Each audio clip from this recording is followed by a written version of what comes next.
우리는 평소에 보지 못한 팔로워가 한 번에 되더라고. 저는 심지어 이거 바지 사장님이 하시는 거예요? 라고 DM도 받았어. 바지 사장님의 그런 네. 지금 사업적인 컨디션에 비해서 외부에서 되게 크게 보더라고. 그치? 제 주변에 계신 분들이 그 정도 급이었던 거야? 이런 거 좋아. 이런 게 좋아. 안녕하십니까, 푸치브라더스 바지 사장입니다. 신발 사장입니다. 네, 오늘은 왜 모였죠? 네, 오늘은 저희가 처음으로 패션 대담, 이 업계 전문가들을 모시고 꽤 거장. 네, 이렇게 뭔가 새로운 일이 일어나면 생각을 나눠보는 그런 대담을 하는 자리입니다. 오늘의 주제는 오늘의 주제는 빔스의 한국 진출이라는 주제로 이렇게. 네. 네. 그래서 그리고 빔스 막, 코리아 인스타그램 계정이 딱 오픈되면서 사진이 한 장이 딱 올라왔죠. 남자가 빔스 써있는 후드티를 입고 있고 여자 모델이 옆에 이렇게 딱 있는 기대고 있는. 그 사진 한 장이 올라오면서 갑자기 센세이셔널하게 막 주변 지인들의 스토리에 계속 퍼날라지고 잠깐 있다 보니까 갑자기 팔로워가 우리는 평소에 보지 못한 팔로워가 한 번에 되더라고요. 하루 만에. 저는 심지어 이거 바지 사장님이 하시는 거예요? 라고 DM도 받았어. 바지 사장님의 그런 네. 지금 사업적인 컨디션에 비해서 외부에서 되게 크게 보더라고. 그치? 그래서 뭐든지 새로 하면 다 한다고 다들 생각을 해. 제 주변에 계신 분들이 그 정도 급이었던 거야? 이런 거 좋아. 이런 게 좋아. 빔스가 별다른 소문도 없고 소식도 없고 조용하게 있다 갑자기 빵 터뜨렸단 말이야. 그러다 보니까 사람들이 이제 막 궁금해하는 사람들이 되게 많았어요. 도대체 이게 어떻게 들어오는 거냐, 뭐 직진출이냐, 뭐 누가 하는 거냐. 처음에. 보통 이제 이 정도 급의 브랜드가 한국에 진출을 하면 몇 달 전부터 이제 소문이 쫙 돌잖아요. 그래서 뭐 정계사가 어디고 아니면 뭐 직진출을 한다는 등 뭐 이런 얘기들이 막 들리는데 이번에 되게 예외적으로 기밀 유지를 잘했다고 그래야 되나? 사실 바지 사장님 알고 있었잖아요. 사실은 저는 알고 있었습니다. 네. 사실은 저도 알고 있었습니다. 다 알고 있었네 그러면. 이게 근데 업계 관계자들은 아름아름 알고는 있었는데 딱히 막 이렇게 막 소문을 퍼뜨릴 만한 또 그 정도라고 생각하지 않았던 것 같아요. 그냥 그런가 보구나. 근데 나는 그게 확실하게 알게 된 게 얼마 안 됐어요, 사실은. 소문은 조금 듣다가 제가 알게 된 계기가 저희가 이제 그라미찌도 하고 있고 뭐 헤인즈도 하고 있고 이렇잖아요. 본사 쪽에서 빔스가 한국에 들어가는데 별주 제품 팔아도 되냐. 그라미찌 별주, 뭐 헤인즈 별주를 팔 건데 디스트리뷰터한테 이제 뭐 알려줄 의무는 있으니까 그 얘기를 듣고 나서 진짜 오는 거 맞구나. 그때 알았지. 저는 올해 초에 알았거든요. 하반기에 성수동에서 팝업한다는 얘기를 전 들었던 게 있긴 했어, 사실은. 뉴스 기사가 났어요, 실제로. 아, 그랬나? 네, 뉴스 기사가 났고. 그렇게 알고 있다가 갑자기 이제 생각보다 빠르게 상반기 때 이제 잠실에서 한다는 걸 이제 알게 되긴 했죠. 업계 사람들은 또 이게 공공연히 아는 그 비밀 같은 건데 상표권이 상표권. 사실은 등록이 돼 있었어요. 이슈가 있죠. 한 20년 전. 네, 엄청 오래 전부터. 또 모르시는 분들을 위해서 간략하게 설명을 드리자면 한국은요 브랜드 실제 오너랑 상관없이 먼저 상표권 등록을 해놓은 사람한테 권리가 있습니다. 그래서 제가 한국에 아직 안 들어온 브랜드를 뭐 등록을 해놨어. 그래서 내가 이제 등록권자가 됐어. 그러면 실제 브랜드가 한국에서 그걸 플레이를 하려면 상표권 뭐 취하 소송 같은 걸 내야 돼요. 그래서 제 상표권을 취소를 시키고 다시 재등록을 해야 돼요. 그런 좀 번거로운 절차가 있거든요. 빔스 같은 경우는 한국에 FGF라는 회사가 있습니다. 되게 유명하고 큰 패션 중견 회사인데 CP 컴퍼니라는 브랜드로 굉장히 이제 유명한 그런 회사인데 FGF에서 거의 20년 전에 빔스라는 브랜드를 등록을 해외에 놓으셨었죠. 그리고 잠깐만, 저 커피 좀 갖다 놓고. 이걸 지금 이거 먹으면 이제 막 입에 막 해가지고. 뭐 그런 거 좋죠. 그런 거 좋아하더라고 사람들이. 이렇게 편하게 하는 거. 인천이 이 새끼 이렇게 왜 폼 잡고 있어? 형 이 새끼 잘못 불렀나 봐. 얘 지금 각 잡고 왔어. 뭐 아니, 빔스에 지금 형들이 뭐 말하는 써야 되나. 타이밍이지. 제가 낄 타이밍이 아닐까 그렇지. 찍고 계시죠 이쪽에? 이 새끼 잘못 불렀다고. 자, FGF가 상표권을 엄청 오래전에 등록을 해놨다 보니까 빔스가 한국에 이 상표권이 선등록이 돼 있기 때문에 진출하기 좀 어렵겠구나. 상표권 이슈 때문에. 그래서 어떻게 보면은 저희 다들 이렇게 뭐 편집샵을 하는 사람들이다 보니까 빔스가 한국에 진출하는 거에 대한 약간 두려움 같은 게 있었거든요. 거대 공룡 편집샵 체인이 들어와 버리면 우리가 좀 밀리지 않을까. 그래서 그때 한때는 되게 고마웠어요. 이게 이 회사가 우리한테 이제 그 무슨 보호막을 쳐줬구나. 약간 핵 우산처럼. 근데 그러니까. 실제로 그렇게 소문이 돌았지. 근데 우리가 사실은 우리도 이런 업을 하니까 이제 그 브랜드 등록 사이트에 계속 가끔씩 들어가서 쳐보잖아. 그럼 우리가 생각한 것도 한번 쳐보고 내가 그 마지막에 들어갔을 때 딱 들어갔던 시점에 완전 그 시일 내에 새로운 류를 추가로 등록을 해놓은 거야. 출원을 해놓은 거야. 뭐 낚시용품 이런 걸로. 그래서 아 이분들이 뭔가 본격적으로 이걸 다 이제 상표를 가지려나 보다 이런 생각을 하고 아 이러면 빔스는 못 들어오겠네 이런 생각을 했지 그때는. 근데 아마도 이제 이게 진출을 한 거는 FGF와 빔스 간의 상표권에 대해서 모종의 합의가 이루어졌다. 합의가 이루어진 거죠. 네, 네. 그렇기 때문에 들어올 수 있었다. 그러니까 일종의 그 현지 파트너가 된 거죠. 내부 사정은 정확하게 모르겠어요. 정확하게 뭐 어떤 그 계약 관계인지는 모르지만 적어도 이번 팝업은 FGF가 운영을 하고 있겠지. 그렇죠. 그다음에 뭐예요? 앞에 빔스 역사 얘기하려고 그랬는데 너무 멀리 와버려서 그러니까 그 형들 빔스 역사 이게 정리해 놓으신 거 있으니까 링크만 눌러라 이런 식으로 해도 되실 것 그래. 같아요. 너 하지마 리딩. 아 형이나 잘해 나한테 물어가지 말고. 형이 얘기하면 제가 거기라도 끄덕거려. 제가 진행을 할게요. 약간 괜히 불러나 싶은 생각도 살짝 드는데. 누구야? 저 얘. 나 괜찮아. 가끔씩 이런 게 캐릭터가 있어야 돼서 근데 이게 조용하시고. 빔스가 거의 몇 년 만에 들어온 거예요, 그러면? 49년 만에 이게 1976년에 76년. 창업한 회사고 저희가 그 후티제 브라더스의 빔스 스토리 편이 있습니다. 무려 4년 전에 찍었어. 그래요? 그거 한번 보고 오십시오, 여러분. 링크 위에다 해주시고 그거 한번 보시고 오시면 좀 얘기가 이해가 쉬우실 것 같고 구체적인 그런 이제 역사나 전개했던 스토리들은 그 편을 통해서 보시면 되고 편집숍이라는 그 형태로 비즈니스를 시작했고 첫 번째 한 회사는 아니지만 이제 거의 50년이 다 된 내년에 50주년이에요? 내년이 50주년이에요. 엄청난 거지. 무려 49년 만에 한국에 처음으로 들어왔다. 이것도 좀 어떻게 보면은 좀 뉴스거리긴 하죠. 여기서 한번 제가 좀 궁금했던 거는 그 각자 업자로서 혹은 이 옷을 사랑했던 키즈들로서 빔스에 대한 각자의 그런 추억이나 스토리들이 있을 것 같아요. 그거를 이제 한 번씩 돌아가면서 한번 얘기를 좀 해보는 시간을 가질게요.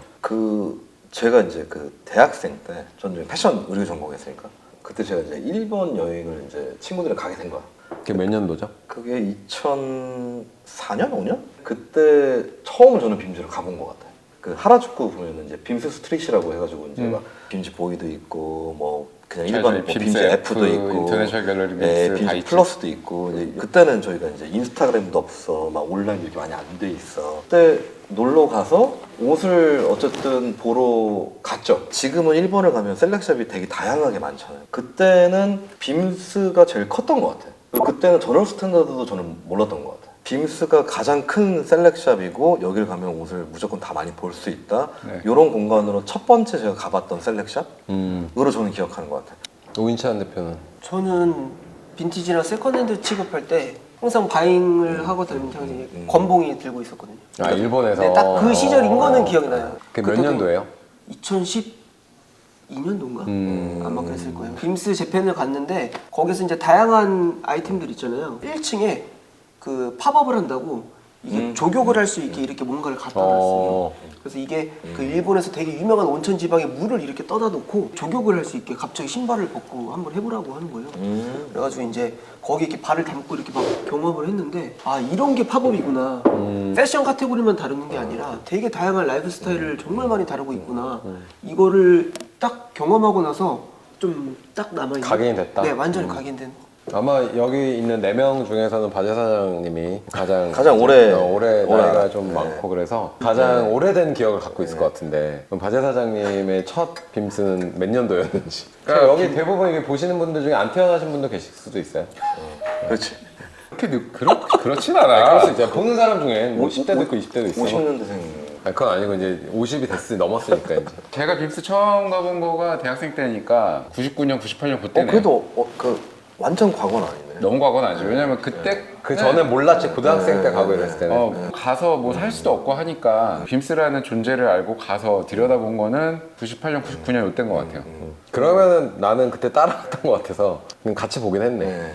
그때는 막 빔스라는 존재를 막 타겟을 하고 가진 않았던 것 같아. 막 백화점을 갔지 그때는. 백화점을 백화점을 더 이렇게 돌아보고 편집샵이 뭔지 잘 몰랐던 것 같고. 그때만 해도 빔스나 유나이티드 에러스 같은 이런 편집 매장이 도대체 뭐 하는 데인지에 대한 아니, 개념조차 개념 자체가 없었지. 네, 네. 브랜드를 타겟해서 뭐 사고 싶으면은 뭐 이치코시 백화점을 간다든지 그렇지, 그렇지. 빔스라는 거를 처음 접한 거는 90년대 후반이고요. 본격적으로 가서 정말 디깅을 하면서 보기 시작한 거가 비즈니스 우리 하기 시작하자마자예요. 그때 그러네요. 2008년도쯤? 비슷하네 그러면 나랑. 난 또 엄청 더 먼저 다닌 줄 알았네. 저한테 있어서 빔스의 뭐가 빔스의 가장 중요한 나의 추억이냐라고 하면은 사실은 이 비즈니스를 하게 된 시작이 빔스였던 것 같습니다. 사실은 이제 일본에서 빔스나 유나이티드 에러스 같은 이 편집샵 업태를 보고서 아 이거 한국에서 해야 되겠다. 한국에 왜 이게 없을까? 이런 문화가 없을까라고 생각을 했던 게 2000년대 초반에 직장 생활할 때 일본 출장을 엄청 자주 갔거든요. 그때 가면서 이제 빔스나 이런 데를 가서 쇼핑을 하면서 지금 이런 업을 할 꿈을 좀 꾸지 않았나? 이거는 좀 한국에 갖고 와보고 싶다. 그래서 저한테 빔스의 의미는 좀 그런 것 같아요. 그리고 이제 초창기에 이 비즈니스 시작하고 나서 2008년도, 2009년도 이때 엄청 자주 가면서 어떻게 보면 참고를 되게 많이 했지. 실제로 우리한테 있어서는 어떻게 보면 교과서 선생님 같은 존재긴 했죠. 그렇죠, 그렇죠. 야, 이런 걸 바잉하는구나. 바잉을 해서 이렇게 풀어내고 이렇게 DP를 하고 이렇게 별주를 하고 뭐 이런 플레이를 하는구나. 이런 브랜드들을 이렇게 셀렉션을 했구나. 제가 근데 빔스 갔을 때는 돌이켜보면 셀렉샵이라고 인식을 못했던 것 같아요. 지금 이제 와서 제가 표현하기를 셀렉샵을 처음 경험한 것 같아라고 표현을 한 거지 업에 대한 이해도가 없이 1번 책 보면은 옷 보고 싶으면 빔스 가라 이렇게 써 있으니까 그래서 빔스를 갔는데 그냥 옷이 있었던 것 같아요. 근데 그러니까 이게 저는 좀 다른 것 같아요. 근데 이게 되게 중요한 포인트인 게요. 제가 생각하기에 지금 현재 한국 소비자들이 인식하는 빔스가 딱 이거 같아요. 한국에서는 브랜드로 인식이 되고 있지 편집샵이고 빔스에서 어떤 세계관을 가지고 어떤 제품들을 셀렉해서 보여준다. 그럼 나는 빔스의 셀렉션을 보러 가야지가 아니라 그냥 빔스라는 브랜드를 보러 가는 느낌이 좀 저는 강하게 들어요. 그런 것 같네요. 네.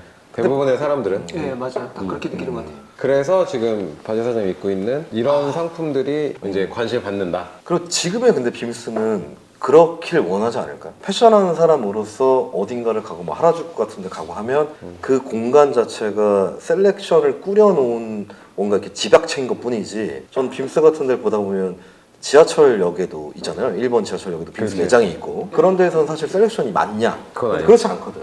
자체적으로 만드는 PB 상품이라고 말하는 제품들이 위주고 그들은 실제로 그런 쪽으로 뭔가 디벨롭이 되길 희망하지 않을까? 보도자료에 이미 그 답이 나와 있긴 합니다. 맞아요.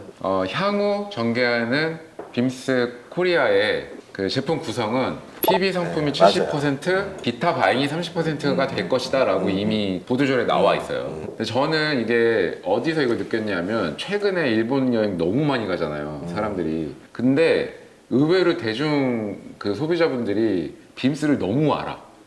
그리고 빔스가 일단은 무조건 한 번씩 거쳐가야 되는 타겟이야. 무조건 가서 뭐 하나 사와야 돼.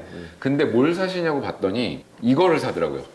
빔스 써있는 티셔츠나 그 오렌지색으로 된 굿즈들. 뭐 빔스 보이 이렇게 써있는 뭐 토트백을 사오거나 한국 사람들한테 빔스는 그냥 브랜드구나. 아마 이제 FGF랑 협력 관계로 오셨기 때문에 FGF 분들은 한국 시장을 너무 잘 아시는 거지. 그래서 맞아요. 이번에 이제 팝업에도 저 못 가봤지만 사진들을 보고 뭐 이런 동영상 같은 걸 봤더니 PB가 너무 많아. 빔스 붙어있는 이런 로고가 들어간 티셔츠나 이런 굿즈들이 엄청 많더라고. 이게 아마 향후 한국에서의 빔스의 어떤 행보 아닐까? 라고 조심스레 좀 예측을 해봤거든요. 그 사실 여기 4명 중에서 그 팝업 현장에 다녀온 그 초대받아서 다녀온 분은 딱 한 분밖에 없어요. 거기에 좀 이제 뭐 스토리가 좀 있는 것 같은데 어쨌든 이제 현장에 다녀오신 분이 막 그때 되게 설레인다고 저한테 얘기했잖아요, 그렇죠? 근데 이 사람이 인스타그램에 누구랑 옆에서 사진 찍고 올리고 이런 거 잘 안 하거든? 네, 맞아요. 그렇지, 저 잘 안 그렇지. 하는 스타일. 되게 약간 시크한 스타일인데 야, 우리는 무시하는 거요? 우리 무시하는 거지. 막 회장님이랑 사진 찍은 걸 막 스토리 우리는 올리는 거야. 사실은 우리가 빔스 회장님이랑 우리가 뭐 그렇긴 해도 그건 아니지. 오늘 찍어가지고 올려줘. 아예 좀 가만히 있어 들어봐봐.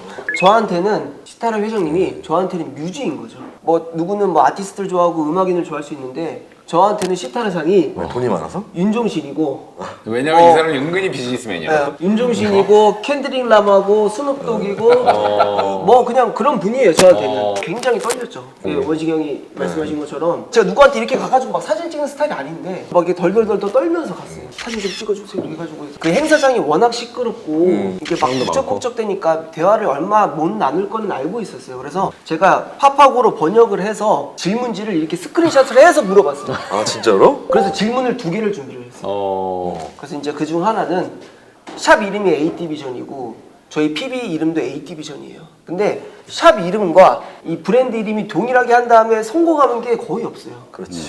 일본에는 조금 예가 많고 유럽에는 싹 다 전멸이거든요. 제가 봤을 때는 이런 것들을 어떻게 운영할까를 맨날 고민하고 있는 찰나에 빔스가 온다니까 가가지고 와 시다르상한테 한번 가서 물어봐야겠다. 큰 인사이트를 얻을 수 있을 이건 거다. 엄청 비싼 질문인데 이거. 여쭤봤는데 그렇게 뭐 기대할 만큼 엄청난 인사이트를 얻지는 근데 못했어요. 이제 궁금한 게 있는데 거기서 질문의 내용이 저희 잘할 수 있나요? 이런 거 아니었던 아니 거야? 그러니까 빔즈는 셀렉샵으로 시작을 했고 지금 빔즈라는 이름이 붙은 상태로 여러 개의 브랜드를 전개하고 있는데 사람들이 이 빔스라는 브랜드를 인식할 때 셀렉샵을 먼저 떠올리고 막 이게 이미지가 너무 이렇게 섞이지 않냐 그래가지고 이거를 어떻게 가져갔냐 뭐라고 그랬어? 근데 원론적으로는 패셔너블한 직원들을 잘 키우고 좀 원론적인 얘기였어요. 그러니까 열심히 해라. 딱 그런 얘기? 그리고 사실은 또 시간이 필요한 거고 처음에 얘기했던 것처럼 빔스는 50년이 다 된 이제 샵인 거고 질문 하나 더는 뭐였어요?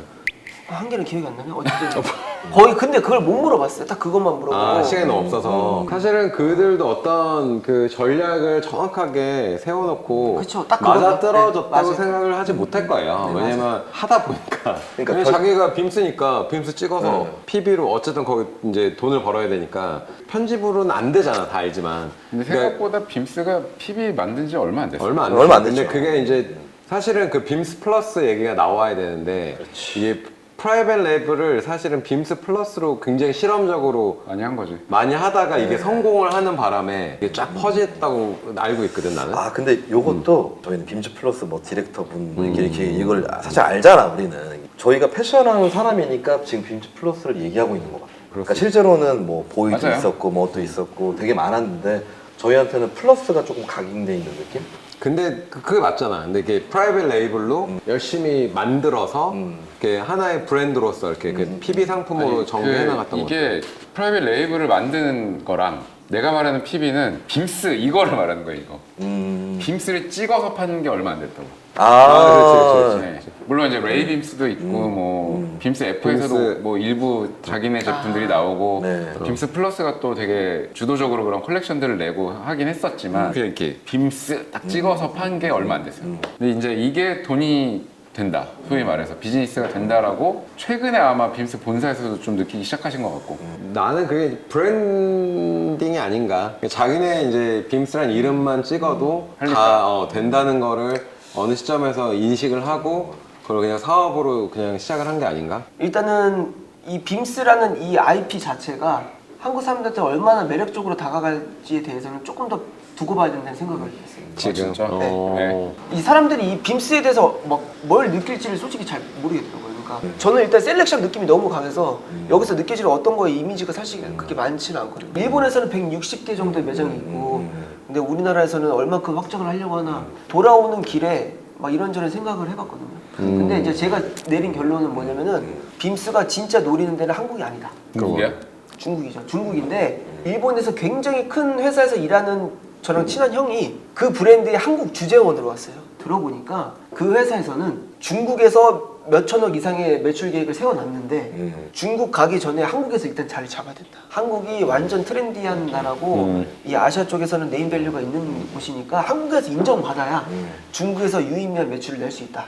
그래서 그 브랜드에서 중국도 가 있고 한국도 이제 다 가 있는데 주재원이 있는 나는 한국이에요. 매출 규모는 여기를 더 훨씬 더 크게 보지만 약간 예전에 홍콩 아시아 헤드쿼터 같은 느낌으로 네. 지금 서울을 활용을 하고 있는 거네. 네, 그래서 일본 분들은. 제가 생각해 봤을 때는 빔스가 한국에서 엄청나게 큰 유의미한 매출을 내려고 왔다기보다는 한국을 일단 잡고 인정받고 그 다음에 중국 가서 우리가 채널을 넓혀서 매출을 조금 늘려가 보자. 이게 제가 생각한 거고 그렇지 않을까? 어떻게 보면 되게 맞는 말일 수도 있을 것 같아요. 한국의 위상이 그만큼 높아졌다는 반증이기도 하지만 또 반대로 보면은 약간 슬프기도 한. 근데 저는 조금 다른 생각이 아까 전에 빔스 자체가 이 로고 박혀있는 이런 티들이 좀 많았고 빔스를 이렇게 찍어내기 시작한 거는 일본에서였기 때문이었던 것 같거든요. 왜냐면 일본이라는 나라는 전 세계에서 모두가 관광지로 어쨌든 여행을 가고 그 일반 대중들이 여행을 갔을 때 저희가 뭐 셀렉샵으로 인식을 했던 안 했던 약간 관광지에 가서 진짜 기념품을 사듯이 이 빔스를 사게 된 거지. 그래서 빔스도 저런 것들을 더 많이 만들어게 되는, 왜냐면 소비가 이루어지니까 그렇게 하지 않았을까라고 생각을 하고 우리가 너무 딥하게 생각하면 와 브랜딩이 좋아서 저렇게 또 팔리는구나 이렇게 생각할 수는 있어도 근데 그거를 일본에서 이런 것들이 팔린다라고 인식해서 어떻게 보면 그거를 가져온 거잖아. 그렇죠. 한국에. 근데 제가 봤을 때는 이 빔스라는 로고티가 한국에서 얼만큼 소비가 이루어질까라고 생각을 하면 저는 생각보다 한국의 소비자들의 표현이 좀 그런데 이제 눈높이가 좀 많이 올라갔다고 생각해요. 저는 근데 이 의견에 대해서 저는 반대입니다. 아 그래요 또? 네, 저는 반대예요. 그래. 그러니까 저는 오히려 눈높이가 올라가서 관광지 개념으로 일본을 갔을 때는 빔스를 내가 구매할 수는 있어도 한국 내에서 소비자들이 이 빔스를 살 것 같지는 않다라고 저는 사실 또 생각을 하거든. 저는 반대하는 게요. 예를 들면 빔스의 그 로고티를 안 사고 정말 뭐 빔스에서 셀렉한 굉장히 좋은 제품을 사는 소비자들은 이미 상관이 없습니다. 이미 밖에서도 사고 좋은 데 가서 다 사고 그렇게 계시고요. 하시 또. 한국에서의 빔스가 노리는 소비자층은 그러니까 좀 더 대중이다. 나는 그거라고 생각해요. 네, 저도 그렇게 생각해요. 그렇기 때문에 나는 이게 충분히 먹힐 거라고 생각해. 근데 저는 이제 그 부분을 좀 더 대중이 여행을 갔을 땐 살 수 있어도 내가 한국에서 안 살 것 같다. 요런 생각을 저는 갖고 있는 거지. 나는 살 것 같다. 아 그래요? 시간이 어느 정도 지나면 좀 드러나지 않을까요? 아마 지금은 잘 될 것 같고 근데 우리나라 스타일로 보면은 사실은 한 달 정도 팝업을 하니까 한 달 중에서 예를 들면 한 2주 정도 지나면 이제 조금씩 줄을 안 쓰기 시작하거나 아무래도 그 정식 매장을 생각을 안 하고 팝업을 하진 않은 것 같고 근데 그 네, 성과를 보고 나서 정규 매장 고민한다고 그 엔도상이 얘기를 해주긴 했어요. 그렇게 얘기를 했어요. 사실은 오픈 안 할 수 있는 거지 사실은 어떻게 네, 보면. 할것 같아. 근데 저도 오픈할 것 같아요. 할 것 네, 같아요. 오픈할 것 오픈할 것 같고 딱 처음에 빔스 서울이 오픈한다고 딱 소식을 이제 정식으로 봤을 때 그날의 그 심정을 한번 떠올려 볼까요? 그러니까 어땠어요? 저건 기억이 나는 거는 저희도 이제 뭐 편집샵끼리 이게 조금은 소규모 편집샵끼리 다 친하잖아요. 난리가 난 거야. 난리가 나가지고 다 의뢰 겁먹어가지고 막 하면서 이거 어떻게 된 거냐고 너 뭐 소식 있냐 있냐 막 일단 기다려봐 나도 지금 이렇게 모으고 있다 하면서 이제 막 서로 이렇게 막 연락을 하는 게 저는 솔직히 빔스 들어온다고 할 때 PB 갖고 올 거라는 거 명확하게 저는 물론 다 예상을 네, 했지. 전혀 상관없다 괜찮다 문제 없다 걱정하지 마라 이렇게 얘기를 막 해주면서 이렇게 막 다르겠다. 네, 좀 다독이면서 다르겠다. 하고 그런 거 우리한테는 그런 거 연락 안 해요? 제가요? 형 우리도 셀렉트 샵이고 나도 불안에 떨 수 있잖아. 셀렉트샵이라고 생각 안 하나 보네. 이러네 또. 우리는 제끼는 거야? 아니 그게 아니고 또 이제 밑에들끼리 형들은 그래도 알아서 탄탄하게 잘 할 거다. 이렇게 생각을 했겠지. 형님들 가죠. 이게 너무 해석이 좋은 것 같고. 자체적으로 미워하시는. 왜냐면 나는 자체적으로 미워하. 사실은 그런 생각을 했거든. 그러니까 나는 사실 그걸 딱 볼 때 와 하진 않았어. 솔직하게. 저도 그렇긴 해. 헐. 네. 들어오네? 지금은 아니지만 이제 만약에 정식 매장을 오픈을 하고 적어도 이제 플래그십 하나 정도는 하라주쿠의 그런 메인샵처럼 구색을 갖춘다면 우리처럼 작은 사이즈의 편집샵들은 사실은 이제 진짜 컴페티션을 시작해야 되는 날이 시작이 된 거지. 사실 이런 비즈니스 형태 오지니까 만들어낸 사람들이니까 이 사람들의 그런 뭐 머천다이징이나 감각이나 이런 것들은 사실은 뛰어난 게 맞고 우리는 그들을 보고서 배우고서 따라하는 거잖아 사실은 표현을 하자면. 네, 그쵸. 그런 개념이니까 이 사람들이 와서 맘먹고 하면은 제낄 수도 있겠구나 우리 같은 애들은. 그날 밤에는 그 생각이 드는 거지. 좀 우리도 진짜로 이제 뭔가 칼을 꺼내 들고 제대로 한번 해야 되겠구나 이런 생각을 했던 것 같아요 그날 첫날 밤에는. 저는 근데 그거보다는요 그 FGF에서 아마 하신 것 같은데 기획력이 되게 좋다는 생각은 했어. 우리나라에서 런칭하고 티징하고 하는 그런- 것들을 되게 잘했다. 그러니까 우리나라 스타일로. 그러니까 되게 잘했다. 마케팅 기법을 되게 잘했다. 그리고 첫 룩북을 되게 잘 찍은 것 같고요. 사실은 그거 찍으신 분이 저희 아, 아는 그래요? 분인데 서울이 느껴지는 그런 느낌의 룩북을 너무 잘 찍었고 협업으로 나온 굿즈들이 좀 있잖아요. 한국 브랜드랑 일러스트 작가가 그린 빔스 티셔츠들도 막 프린트된 게 나오고 하는 걸 보면 되게 그래도 한국을 잘 아는 이해하는 FGF 담당자분들이 한국 소비자들이랑 연결을 시키는 건 되게 잘한 것 같다. 뭐 디테일들이 잘 잡았다. 그 약간 비판적으로 나올 줄 알았는데 싹 또 여기서 이렇게 그러니까. 아니 뭐 잘한 건 약간 잘하고. 메이크업을 잘 하시네요. 해보셔. 아니 그건 아니야. 저는 그리고 빔스에 대한 기억이 원래 빔즈 플러스 전전 디렉터 분 다 아시잖아요. 그 쿠사노 아저씨. 그래서 쿠사노 아저씨랑 한번 일본에서 도쿄에서 만난 적이 있어. 그러니까 이미 이제 퇴직하신 상태였고 빔즈 플러스에서 어떤 행사 한다고 같이 가재 보러 갈래? 그래서 네 하면서 이제 딸랑딸랑하니까 따라갔지. 따라갔는데 빔즈 하라주쿠 그 스트릿을 딱 지나가는데 영업 종료를 할 때쯤이어서 스태프들이 바깥에서 한 50명, 60명 이렇게 막 쫙 있는 거야. 그 쿠사노 아저씨가 이렇게 쫙 걸어가는데 전 이제 뒤에 있었고 모두가 90도로 그냥 홍해 가르듯이 쫙 하면서 이런 거 좋아해. 이런 거 대접받길 원하는. 아니 그러니까 내가 대접받는 게 아니고 이 빔즈라는 이 패션 회사를 제가 바라봤을 때 이 느낌은 이들은 패션에 리스펙이 있다. 요렇게 조금 저는 느꼈던 게 좀 있었던 것 같아요. 빔스의 히스토리를 보면 되게 부러운 것 같아요. 아직은 한국에서는 이런 뭐 50년 가까이 되는 패션 회사가 있진 않잖아요. 그래서 저는 이제 그런 것들을 보면 이제 한국에서도 뭐 언젠가는 누군가가 20년, 30년, 40년 됐으면 좋겠다는 생각을 되게 많이 했던 회사예요. 이 회사가. 그걸 보면서. 네. 자 우리가 그렇게 되면 됩니다. 저도 아무것도 모를 때도 항상 얘기했던 게 한국의 빔스가 되겠습니다. 항상 그랬었거든요. 그 사실 빔스의 지금도 마음속에 있지 않나요? 마음속에 있고 어떻게 보면은 이제 가장 이상적인 구조 같아요. 근데 현장에서 또 엔도상 얘기해 준 거는 뭐 프라이빗 레벨 50, 뭐 바잉 50 적절하게 이렇게 한다는 거를 이렇게 얘기를 그때 현장에서 해줬었는데 그냥 그거를 저는 하고 싶어요. 저는 일본에서 그런 경우가 많아요. 그러니까 만약에 프릭 스토어가 있어요. 한국 사람들이 프릭 스토어 PB를 사러 가요. 근데 여기가 편집샵인 거 몰라. 갔는데 맞아, 맞아. 1층에 뭐가 바잉한 게 있네. 막 그라미치도 걸려있고 뭐도 있네. 그러다가 그것도 같이 사게 되고. 그러니까 저는 그 경험을 하고 싶어요. 그러니까 PB 때문에 왔어요. A 디비전의 셀렉샵이라는 거 아무도 몰라. 근데 왔는데 와 1층에 뭐도 있네 해가지고 이게 레인지가 넓어지는 거죠.